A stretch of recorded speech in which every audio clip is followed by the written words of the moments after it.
Whatever time of day it is, thank you for tuning in to Conversations with Dr. Don. The show is produced and broadcast from the Portland, Oregon area of the USA. And for your first-time viewers, Conversations with Dr. Don is an ongoing series of 1-hour standalone talk shows where I interview interesting people like most of you out there about who they are as unique, one-of-a-kind individuals and about whatever it is we have decided to talk about this evening. And I always stumble on the last line, and I was complaining about that before the camera started rolling. But you know me, I get goofy now and then. Anyhow, kind of a unique show this evening because I have a co-host. My daughter, Valerie Baham-Wright, is here in town for a few days. And she's got a lot of experience and whatever it is that it takes to be before the cameras. So she will talk about herself in a few minutes after I talk about myself, and then we're going to save the best for last. Mark. All right. Before we start, I want to say a few words about a few recent topical issues. And I think for me, the sexual scandal going on with people of power and wealth in our country and what they've been doing to women, and that's topical. And your president in China and what he's doing in the Far East, another thought. Not my president. I was waiting for response. And whatever else comes to mind. We'll spend a couple of minutes talking about that anyhow. Yep. So for me, I'm just amazed with this situation with women and how we have treated them in our culture particularly. And finally it's coming out. I hope it doesn't stop. I hope it never stops. And Trump's activities in the Far East, and I don't know what to say about whatever Trump is up to because I never know what it's going to be tomorrow. And any comments or thoughts about what I just mentioned, or you have a thought of your own that needs to be mentioned? Well, having talked briefly with Valerie, we both have spent a great deal of time working in human resource departments over the years. Yes. And this is not a new problem. I mean, it's been going on forever. Companies have, you all get sexual harassment training, but it is amazing how long they allowed that situation to exist in big corporations with people with power. When the man is in charge and people are fear for their careers and their jobs and their livelihood, they accept certain things that should never be allowed to be accepted. So it's great to see the attention being paid. Hopefully it isn't one of these things that just becomes, it's the news for the week, and then we forget about it and go right back to the same thing. So we have a woman over there. Let's see what she thinks about that particular issue. I'm very proud of all the women coming forward. I'm just amazed at how brave they are because it is very, very difficult for them. So for the ones who've experienced the harassment and for the ones that are supporting them, I can't say enough about how proud I am of them. And so I support them, and I too hope that something changes as a result. I think it will. So. Okay. Any more topical issues before we move on? We're ready for you, Don. Ready for me. All right. So now, every 3 or 4 months, I read my own personal bio.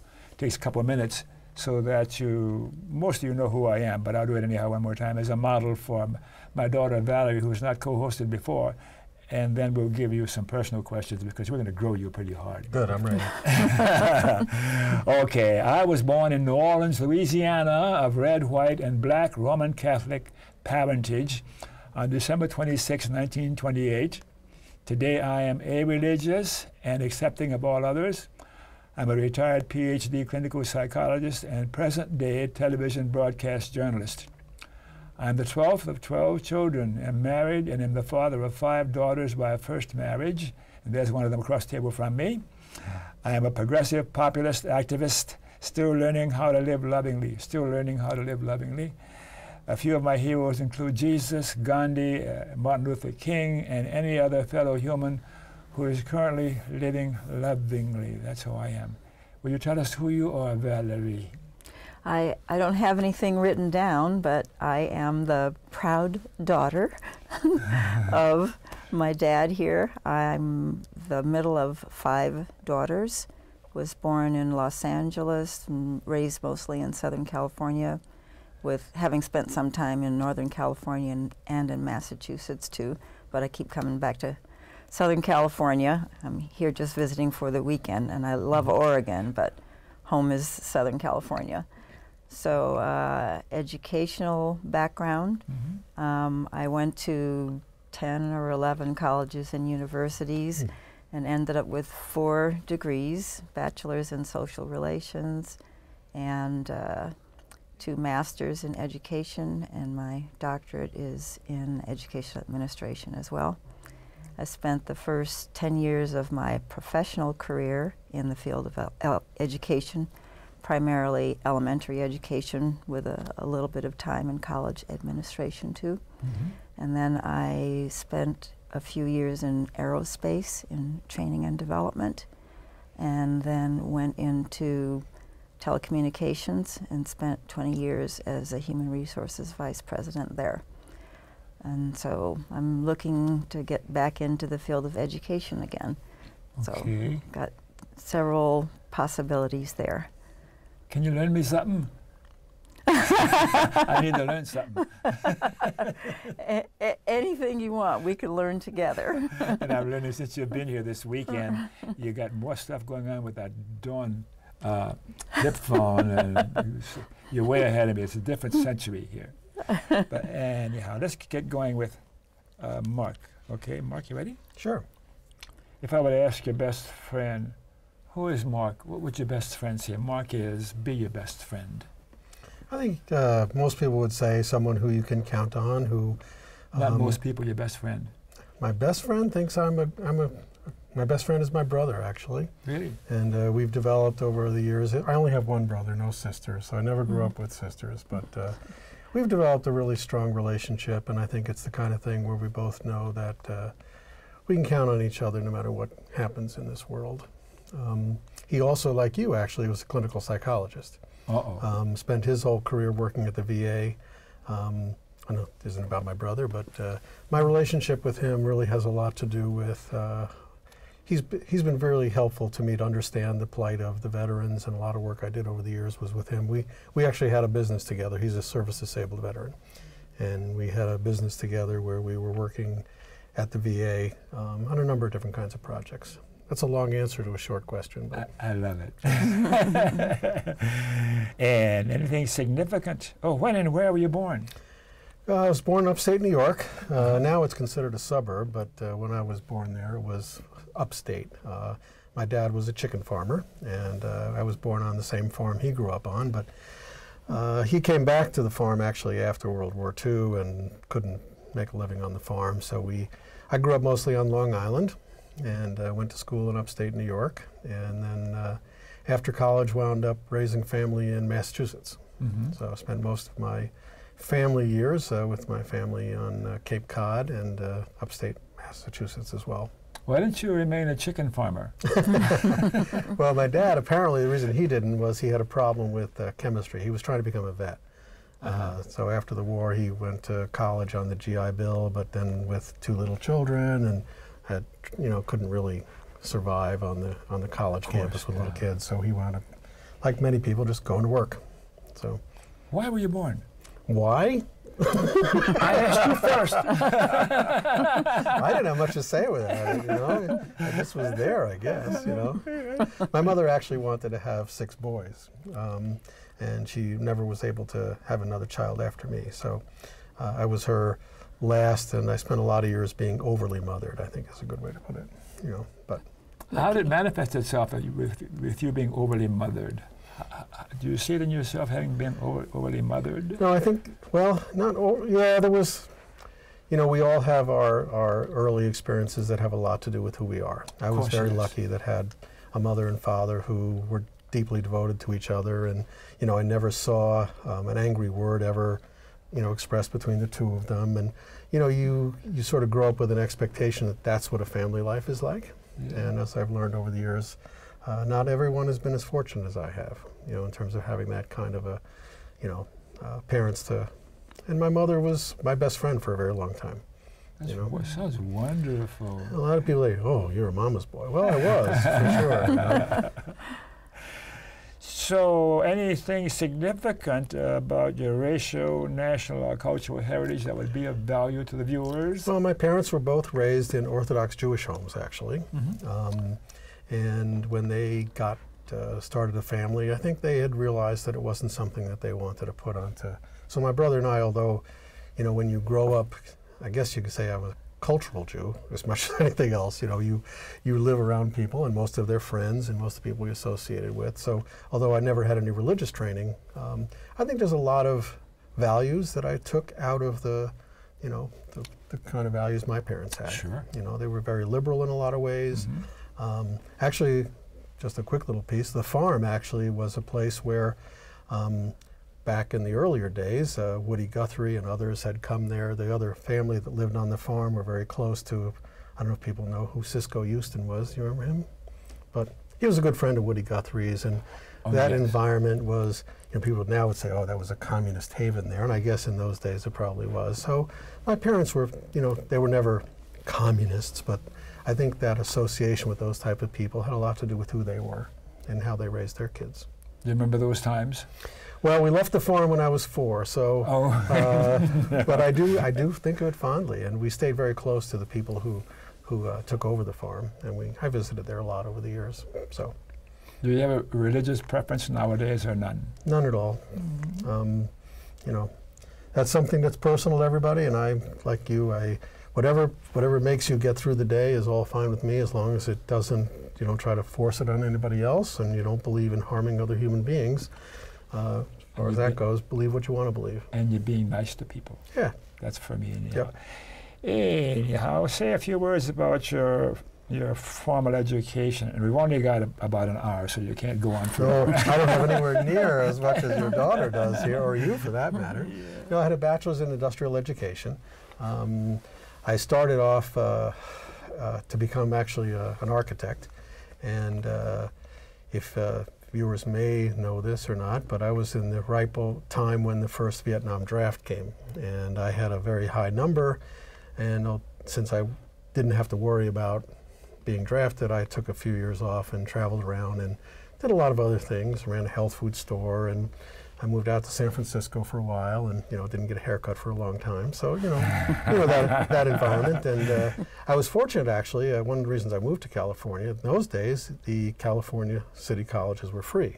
Yeah. So I went out there and went to City College San Francisco for about a year or so, and I'm very fortunate to have had that opportunity, because then when I finally got back to the school I started with, all those credits were transferred, and I didn't have to be burdened with big college debts going back to school. Mm-hmm. So I became basically, my first job was a vocational drafting instructor, and taught high school for a couple of years.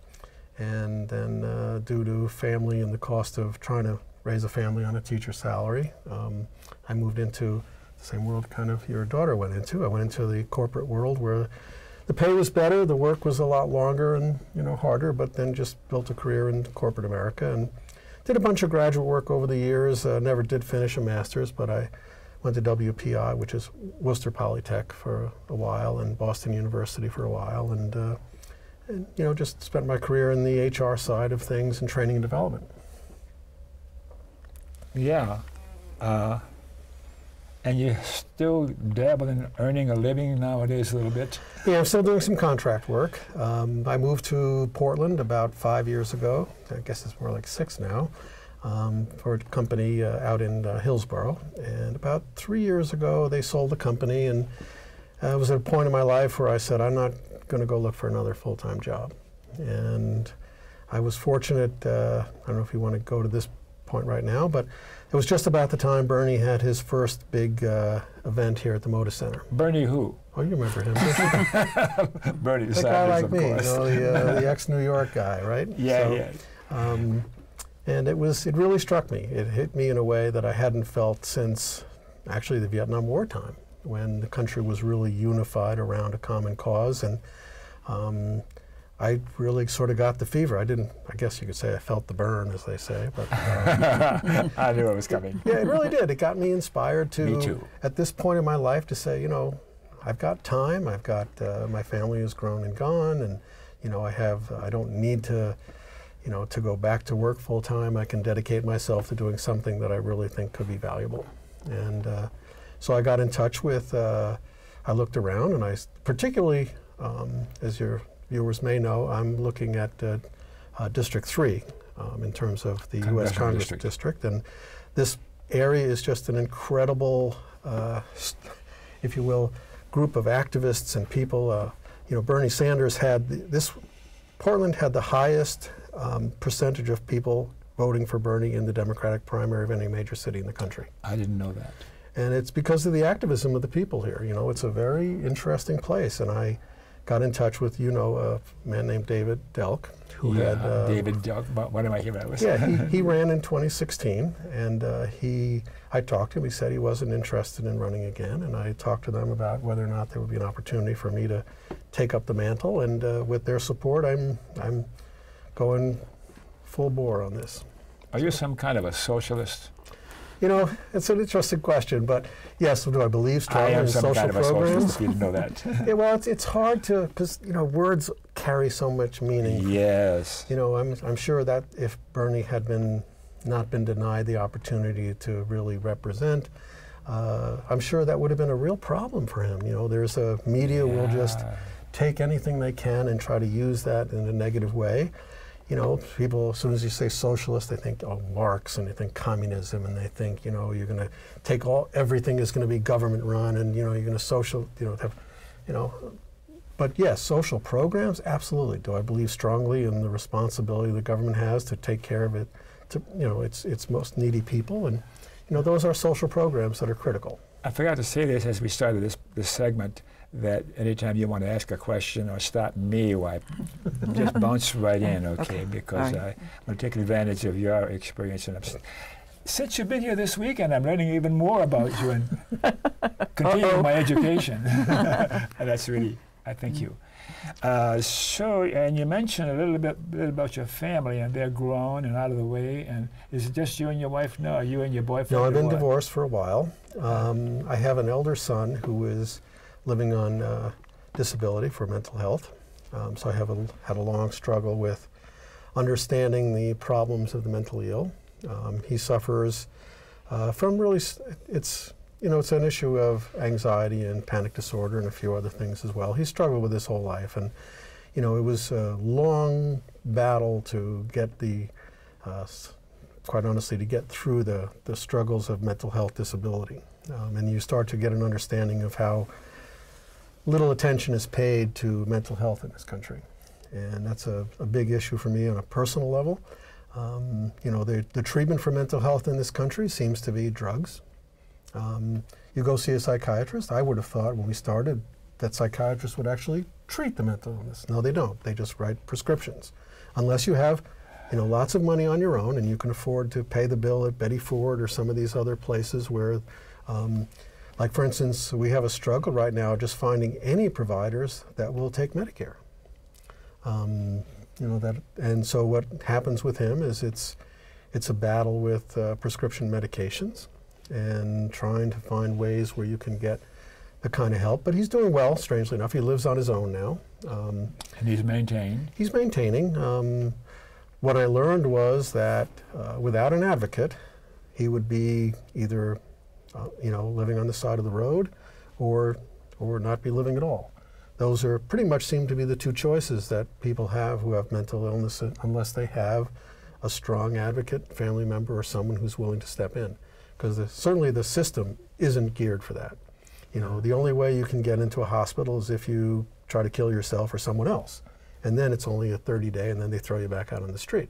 So, we can go on a long conversation about mental health issues, but so anyway, yes. And my other son, I'll take a different turn. He's a drummer in a pretty successful rock band. People say, you have 2 children. I says, yes, I have 2 boys, 1 of each. They're about as different as human beings can be. He lives on the East Coast, got two beautiful kids, and so, but yeah, they're both independent and on their own. Political persuasion, would you identify with a political movement or philosophy or thinking or whatever? Republican, Democrat, Independent, or Breitbart or whatever? Well, as a like many people that I grew up with, you know, living in New York and Massachusetts, it's, you know, you're sort of a lifelong Democrat. You know, we call them the hereditary Democrats. You know, worked the first campaign I ever remember spending time was with George McGovern. You know, and there was, and then over the years, you know, when you're raising a family, life goes on, and you know, and then like I said, when I went to the Bernie event, and I realized, and I started looking into the fact that, like a lot of people, strangely enough, I just was not happy with either party. I just saw what was happening with the government, and you know, the rich, you know, I tell you just quickly, I was at a town hall, and it was my competitor actually, his town hall, and I was sitting next to this woman who was, she just thought he was the greatest thing in the world, and I was just talking with her, and I said, well, let's look at the last 16 years. 8 years of Bush and 8 years of Obama. What's happened during those 16 years? You know, the corporations are still in charge. The insurance companies are still running health care.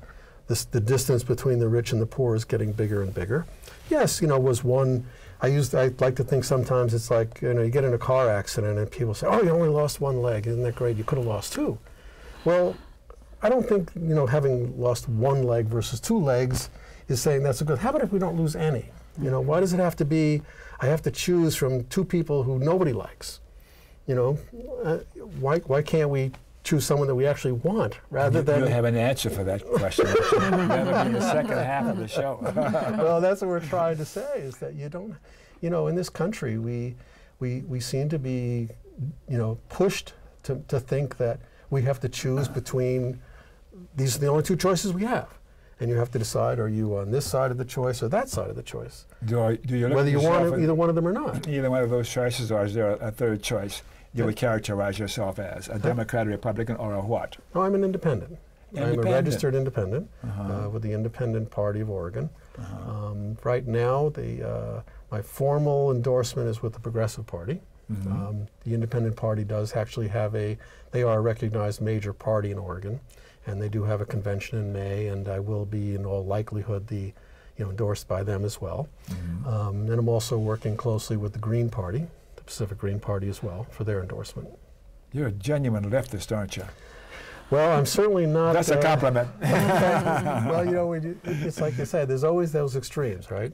You know, like I've taught, you know, you mentioned about socialists. Yeah, there are some extreme socialist organizations that are more Marxist than socialist, and then there are progressive socialists, and there are progressive Democrats, and so I don't want to try to pigeon myself into one kind of a, you know, what are you, you know? I don't want to pigeon you either. Thank you. I just wanted to get a flavor of where you're coming from generally, and oftentimes those kinds of designations give people an idea. And so far you've revealed who you really are, so we know what you're about anyhow. So let's move on and talk about heroes or people you look up to besides your dad or admired. Well, the first hero I ever had, quite honestly, was Mickey Mantle. So you know, you have Mickey to go back. Mantle. You got to go back to the youth. Yeah, you grow up in New York in that day and age. You know, there was a time when I thought it was the order of importance was Mickey Mantle, God, and then the president. That's kind of the way it was in my youth growing up. And but I think, like I said, I found it very interesting. Maybe because of the time and place where I was, but McGovern was an interesting character. Who was? George McGovern. Oh, yes. You know, and, you know, yeah, was he going to win? No, he wasn't going to win. But, you know, there was a time when people really stood up to what was happening in the war, and I really felt, you know, that his involvement changed me a lot to realize that, you know, you really do have to have somebody who has the guts to stand up for what you really believe is right. I think you're an idealist, not a Democrat or a Republican. Thank you. That's a good word. Right. An optimist or something like that. Yeah, definitely optimistic. In spite of, you know, it's so easy to get down on what's going on and to just to worry. I have a very close friend who is one of those people that when Hillary lost, they ever have nervous breakdown. You know, they're just living in fear and just constantly, you know, it's like, well, it doesn't do you any good to do that. You know, we got to do is look at what are the positive things we can take. Like in some ways, this whole experience with Donald has, you know, brought so many people back into into the conversation and getting involved. Had Hillary won, sure, would it be better? That's probably true, but it would have been more of the same. It would have been ongoing, and then, you know, maybe in 4 years she would have lost to a Pence, or she would have lost to another Republican, and then another Democrat, and back and forth. And, you know, what would continue to change? What would change? I tell people that, you know the expression, if you know, that whole definition of insanity, if you really want to see things change and you just keep doing the same things over and over again, what's really going to change? And that's part of the story here. I mean, I don't think my competitor is necessarily a bad guy, you know. He is one of, you know, fairly liberal Democrat who, you know, when the right vote comes along, he puts himself in the place where we probably should be, but nothing's changing. It's continually getting, you know, just worse and worse on a lot of levels. Before we take a break, any questions or thoughts coming to mind now to ask Mark? How do you get people who are discouraged involved again? Well, I think that's kind of what I was alluding to with Donald. I mean, he has gotten people to realize that, you know, the system, the way it is, just isn't working. I think there are a few other major issues going on. Healthcare in particular is one that's probably the single most important thing on my agenda, I think, right now, is people to realize that there is a healthcare crisis in this country, and Obamacare wasn't the solution. It was certainly a step in the right direction, but single payer, Medicare for all, there's no reason on earth why we shouldn't have universal health care in this country. And I think that is the one thing that is getting a lot of people to realize, with what Donald is doing with executive orders, he's making possible for people think, well, I have a job, so I have a good employer health plan, so I don't have to worry. Well, unfortunately, that's not the case. You know, what he's doing is allowing these corporations to, particularly smaller businesses, to get together as a group and go out and get, you know, a coverage that it doesn't cover things like maternity, doesn't cover, you know, all kinds of things. And who's going to pick Mark that up? is really a communist. He's just independent. I'm an independent communist. That's right. So let's take a break here, Mr. Director, before you yell at me again, and then we'll come back and talk more about your candidacy. Thank you. And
okay, we're back. Thanks for staying tuned.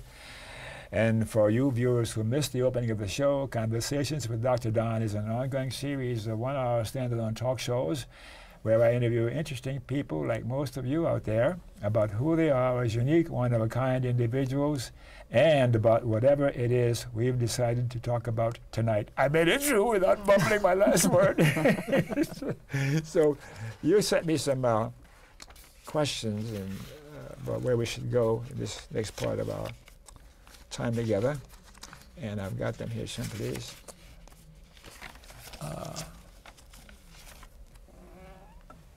Let me grab that for you.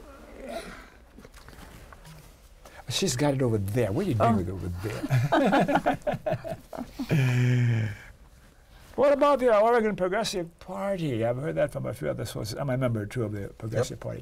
When you talk about what the Oregon Progressive Party is and what it's about and why you decided to run on that ticket.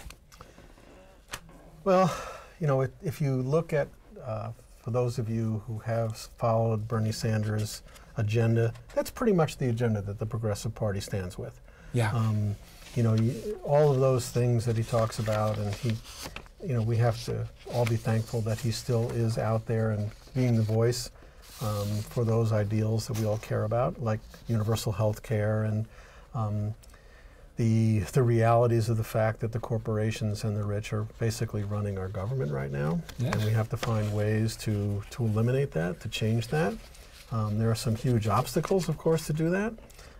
There's also the issue about education. So many of those, and if the Progressive Party has about 21 major issues that they're dealing with, that they all list, and it's hard to focus on, full-time on 21 different kinds of things. So you have to look at those that are most important. And to me, like I said, healthcare is really one of the things that just, insurance companies are running healthcare. And until we stop that, until insurance companies are no longer running our healthcare, we're never going to be able to provide adequate and realistic health care for all people. Well, I think someone suggested that there's health care and then there's the healthcare business. Yeah. And that's what the insurance companies are all about. Well, it's interesting because if you think about it, I mean, who are the ones who are, fighting for universal health care are nurses and doctors and hospitals. It's not, if they are the ones who provide the health care, why shouldn't we listen to them? Don't listen to me, listen to the people who are the people who actually deliver health care. Because they're a lower priority. The profit is the highest priority. And this is the reason we have this. No, I'm on my soapbox now. Let me get off of that.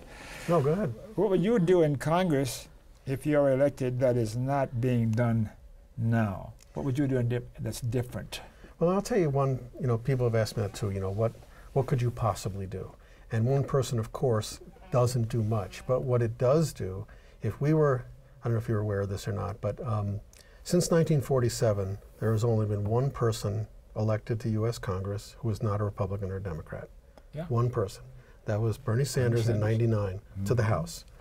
And what this election can do, and I've talked to a lot of people about this, is it's telling the two-party system that, the game is changing. That if an area can bring someone into the Congress who isn't owned by either of those parties, and there's enough support to actually elect someone, we're talking about, several 100,000 people will have to get behind me to be able to overthrow someone who is just a member of those parties, to go up against the war chest that they have, the money that they're going to throw against anybody who tries to step in and change that system. If someone can break through, now we have a real voice. And if maybe 2 or 3 of us can be elected this term, because there are a number of independents. How do you get to break through? What are you talking about? If we could just break through, how do you to do get that? elected. How do you get elected?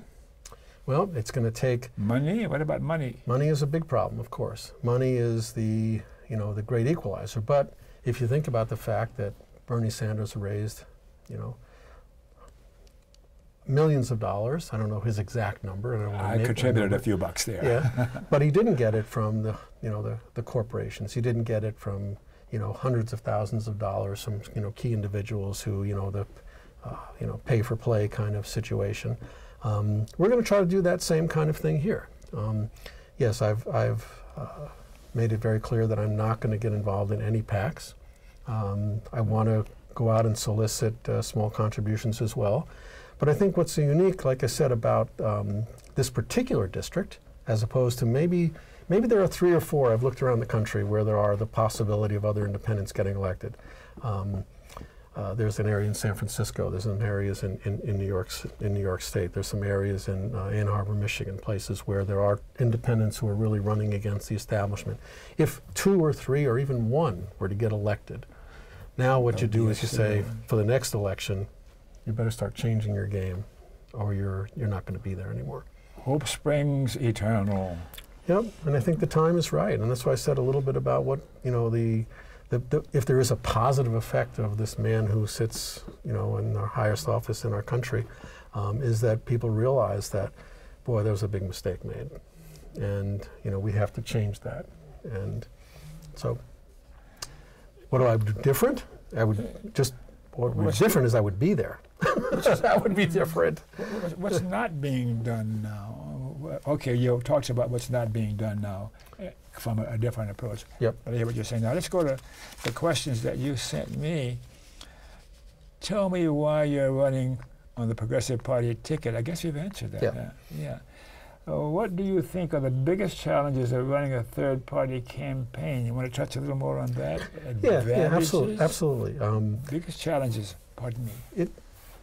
We have a competitor who, I have a competitor who has already several $1 million in his war chest.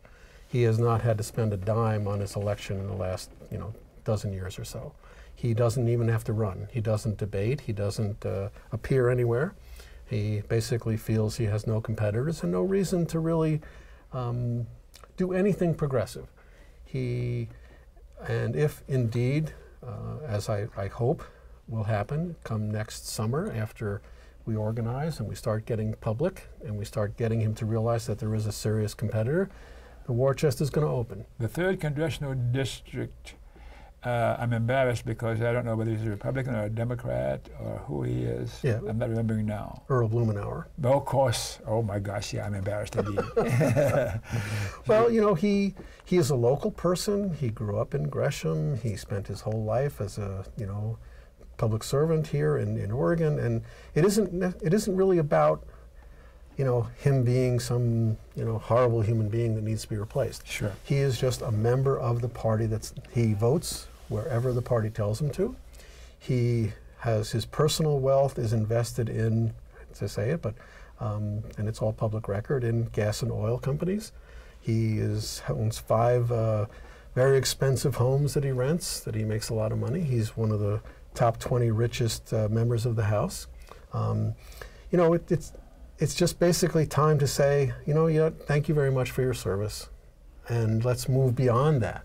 Let's just move beyond someone who just does whatever the party tells him to do. Just as another quick aside, he, as a superdelegate to the Democratic Convention, even though Portland overwhelmingly voted for Bernie Sanders to be the nominee, he used his vote for Hillary. Even though the district that he represents voted overwhelmingly for Bernie to be the candidate, he himself took the, that's just, if you read the book that's out there now about, I forgot her name, how you pronounce her last name? Brazil? I never knew how to pronounce that name. Brazil. Yeah. That they made sure that he wasn't going to be able to win. And one way they do that is they have these superdelegates. Superdelegates are picked by the Democratic Party to vote for whoever they want to be the nominee. And that's a corporate party. Right. So, even though you're in a district that overwhelmingly worked so hard, and there were so many people on the, banging on doors here, working for Bernie, working really hard for Bernie, and their own congressman couldn't even have the guts to stand up against the Democrats and say, my people want Bernie and I'm voting for what my people want. No. Why should he care? He's not going to lose his election because no Republican's going to run here because they can't beat a Democrat. And you also have the challenge here too. I mean, I could not run in the I could conceivably run in the Democratic primary, but you have this sore loser law here, that if I was to run in the Democratic primary and lose, I wouldn't be allowed to run as an independent. So he has no challengers because no one's going to, beat him in the primary. So he runs unopposed. And if, God forbid, like you said, for him, if he sees that there is a real challenge, that's when the money will start to pour. Then it'll be TV, radio, and everything else you can think of. The sun will come out tomorrow. You're optimist. I am. I think admire you. Thank you. Courageous. There are a lot of things we're doing right now. I have about 30 different organizations that I've been in touch with who are, many of them are one-issue kinds of organizations. There are people that are, there's a lot of environmental groups that are fighting things like the coal trains and other kinds of things like that, and LNG terminals and things. And all of it, if you put them all together, it's the Black Lives Matters group, and there are Hispanic groups. There's so many different groups of people who all have a progressive agenda. And you're in touch with these people? Well, as many of them as I can, yeah. I'll be speaking at a number of different organizations over the next, I hope that by the time spring rolls around, I'll be out every night, 2 or 3 times a day, talking to different groups of people. Are you going to send me a beg? A beg? Okay, so I'll continue. You're on my list. You're on my list. Please do. You best be sure to remind me. Thank you. Any questions? No, he continue just on? answered. I was going to ask what groups are supporting you. Yeah, like I said earlier on, we right now officially I'm the Progressive Party candidate. The Green Party has a nominating. They don't have a convention. They actually have a sort of a nominating committee that'll meet in January. I've already talked to them, and pretty well lined up to be there to get endorsed by the Green Party as well. And then the Independent Party itself, which is a major party in Oregon, has an actual convention in May. And so by that time, then we'll have, the full endorsement of all three parties. And since it doesn't appear, at least at this point, there is no Republican who's even going to be on the ballot, so that voters will clearly have a choice, because there'll only be two main names on the ballot. They'll be mine and Earl's. And if we can get enough visibility, enough attention paid to what we really believe is an important statement about what an independent candidate can really bring to the Congress, if we can get that message out, who knows what happens? Well, like everyone, we all realize what happened 2 years ago. Donald who? He's a talk show host. You're more qualified than he was, vastly more qualified. Thanks a lot. I think, but no one would ever thought that, his own party had wanted nothing to do with him, and yet there he is. So I think it's, people who discount, I think they don't understand the level of dissatisfaction there is. That's why it was really, in my mind, it was between Bernie and Donald. That's really what the country wanted to choose between. Neither one of them that were part of either of the parties. Yes, they were both trying to get their party endorsement because that's where the money is, because that's how you get on the ballot, but they were both independent. They were both speaking to that same dissatisfaction that there was in this country, that the government doesn't do anything. They take care of themselves. Their only goal in life is to get reelected. If you look at the Democratic platform, what they're talking about now, all they care about is taking back the House. And the only reason they care about taking back the House is so they can do redistricting, so they can win the election in 2020. That's their agenda, is not helping the poor, not providing universal health care, not stopping the aggression of our military, not, the things that most people in this country really want to see done. They're not. They're fighting over, who's going to be elected. They're not fighting over, the things that are really important to the people of the country. Kind of broadening the discussion out a bit more. Do you think Russians are involved in the electoral process such that they had a major contribution to the reason that Trump won? I don't think clearly there's no question whatsoever that they are constantly involved in disseminating information to distract the American public, to create discord in our country. Of course, America doesn't do that to other countries, do they? Hey, we do it too, absolutely. Okay. That's part of that's what goes on. Like, there have been spies, we have listening devices in people's embassies. Yes, there's that intrigue that goes on. Did it make the election swing to Donald? I don't think so. I think if there was no Russian meddling whatsoever, I think the fact that, quite honestly, that the Democrats put up a candidate that just wasn't electable. Unfortunately, I don't think Hillary was electable. Was it because of Breitbart and Bannon? Well, certainly there's a lot of that, lock her up stuff that Roger Stone, permeated out there. And, let's put it this way, the Republicans didn't need the Russians' help to throw, crap at Hillary, There's enough of that stuff that went on, but certainly it didn't help her any, that's for sure. But I don't, we'll find out from this investigation how much involvement was there really with, the administration and his political campaign and the Republicans, whoever their surrogates were, to help with that process of disseminating false information out into the game. And it won't stop. There'll be just as much of it coming in 2018 probably as there was in 2016. Unfortunately or fortunately, however you want to look at it, so many people get their information on their cell phones or through their, and it's still a wide open, you got to be careful what you look at and what you believe. That's why I think it's important for me personally to meet people one-on-one wherever possible.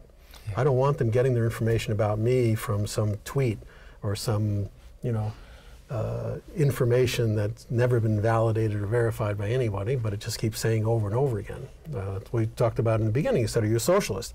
You know, I don't want to be branded as a socialist, but someone's going to do that. They're going to say, if we ever get to that point, say, oh, well, he's a commie or he's a socialist. And when he was in college, he was in marches and demonstrations against the war. He's a commie. You know, who knows whatever kind of stuff will come out. But, you know, you got to be prepared for that. But sometimes I ask a question, and I'm not interested in you appreciating my question is asking you to label yourself.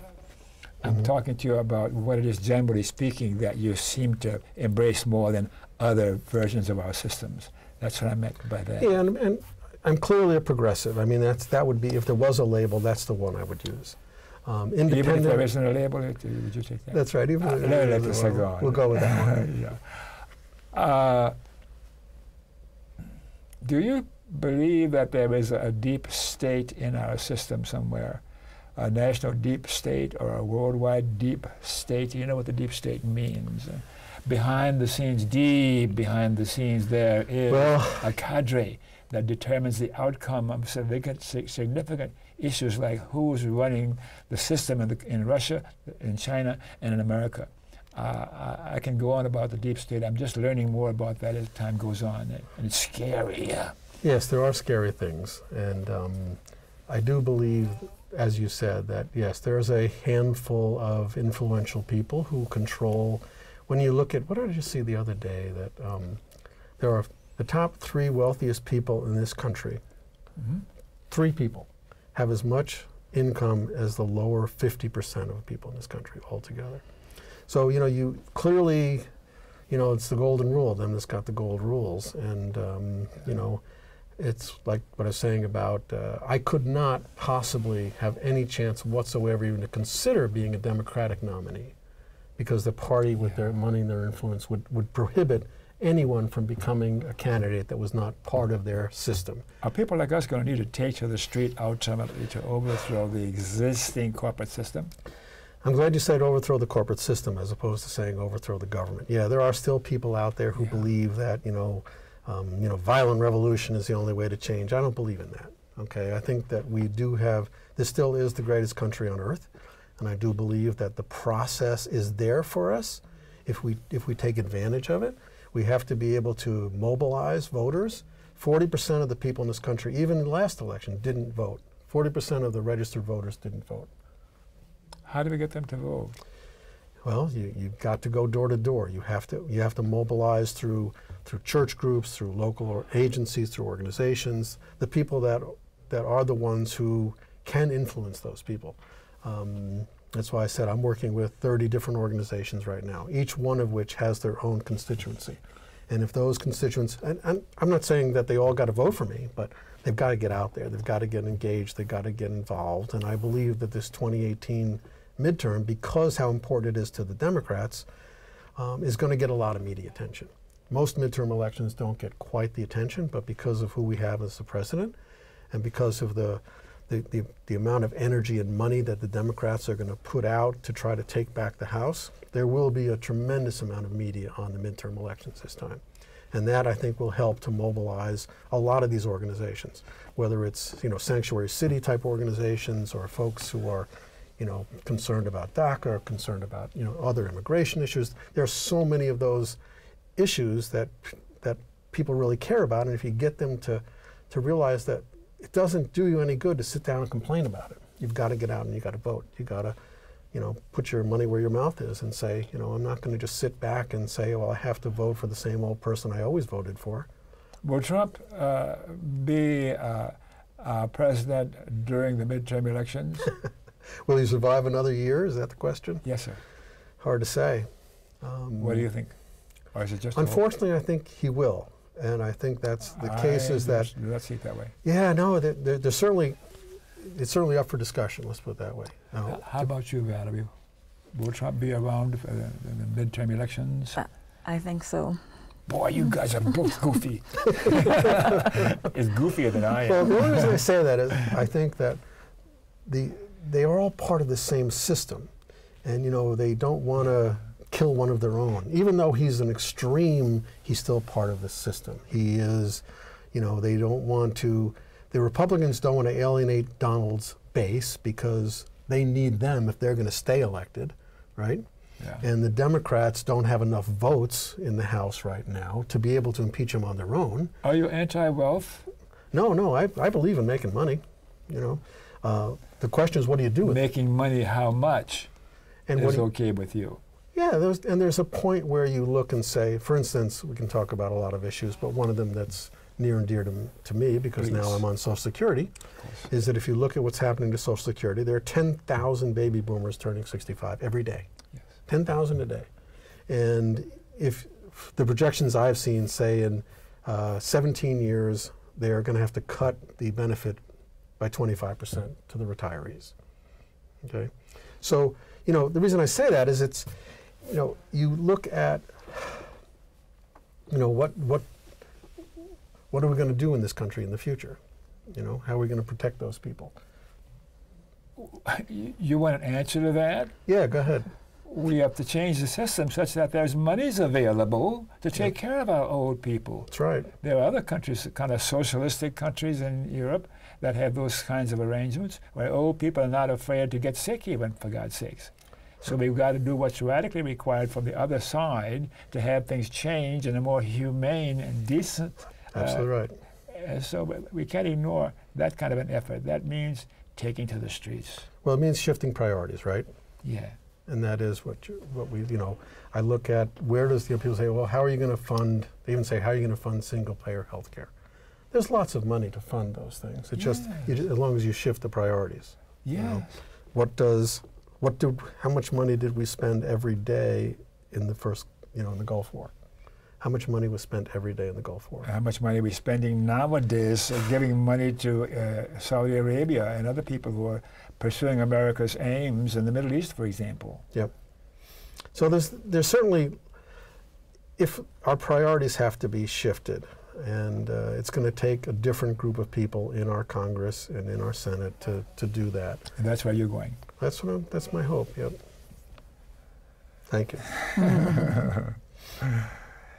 Valerie, do you have any questions for our guests? You talked about shifting priorities. Where do you think the greatest opportunity is? Can you say a little bit more about whether it's issues or? Yeah, one thing that we didn't get to talk about it. I mean, we could take every one of these, you know, social justice issues and immigration, other kinds of things like that. But because of the kind of world I came from, education is a key piece. People talk about jobs. Yeah, the economy right now is booming in some places, and but yet we still have people living on $11, $12 an hour, and you're not living on that. You're surviving on that, and a lot of it has to do with the way we are educating our high school students, our college students. We're not preparing them. I did a contract recently at Nike, and when I was there, a bus came in every day with about 30 developers, all from India, because Nike couldn't find qualified local candidates to do that work. And if you're aware of what's happening in India over the last 20 years or so, children, by the time they're in finished 6th grade, they can write code. They are learning skills that are required in this world. You know, and in our country, we don't teach them. We need another couple of hours with you because you're so full of good stuff and good common sense. But I'm aware that they're going to really yell at me because I promised at the beginning of this show that we were going to allow more time for public service announcements. Right. Let's see what we can get in now in the next 3 or 4 minutes. Public service announcements. Put the first one up, Mr. E.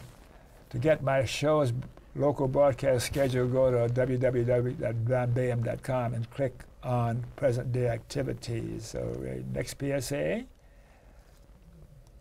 get my shows on the web, Google Don Baham YouTube. It's as simple as that, Don Baham YouTube. There's hundreds of shows there, and you'll find some that you're liking, I hope. One more. I've watched a lot of your shows, by the way, and I do like them all. To learn more about the American Civil Liberties Union, go to aclu.org. Without the American Civil Liberties Union, our civil liberties would be further in the tank than they are. And what else are we going to talk about? You get my shows broadcast by other stations. Ask your local public access station to go to www.pegmedia.org and follow instructions. This is my favorite one. We're going to end corporate personhood. Go to www.movetoamend.org and follow the instructions there. Corporations are not people, and money is not speech. We got to change the Constitution. That's the only way we can do it now. So, sadly, you're right. Okay, I want you to look at the camera and talk to the viewers about what's happened this evening so far, anything else going on. How about Valerie, you look at the camera and tell the viewers what's happened here. No, the red light over here. Now they're moving it around. I'm going to yield my time to Mark. That's nice of you to say that. All right. Well, I wanted to add the one thing that you said, touched on just on the end, that we really didn't get to talk about at all, but the Citizens United situation, the ability to take corporations and out of the government is key. And as you said, it's going to take a constitutional amendment. The Supreme Court is not going to overturn that.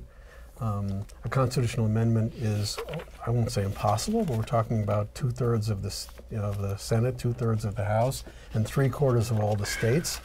That's an enormous task to try to do. And until that has been changed, it's going to continue to be an uphill battle. If there's good news on that front, there are as many, I hate to say it, but this way, there are as many billionaires on the good side as there are on the bad side, so it'll be money fighting against money. But you know, we just have to unite, and we have to realize that you know, the corporations, as you said, they're not people, and we have to find a way to bring the government back to the people and take that control away from the corporations and the wealthy. Oh, because I'm afraid Valerie's going to yell at me again.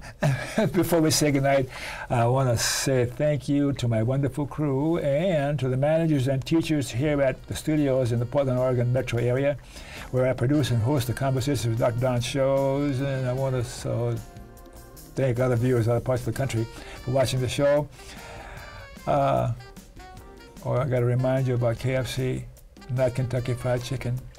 Thanks for watching. And remember, KFC, not that KFC, Dr. Don's KFC. Kind, friendly, and charitable. Be kind, be friendly, and be charitable to you too. And you too. You too. And you too particularly. Thank you, Don. Thank you so much for coming on. Thank you too. So the mics are off now.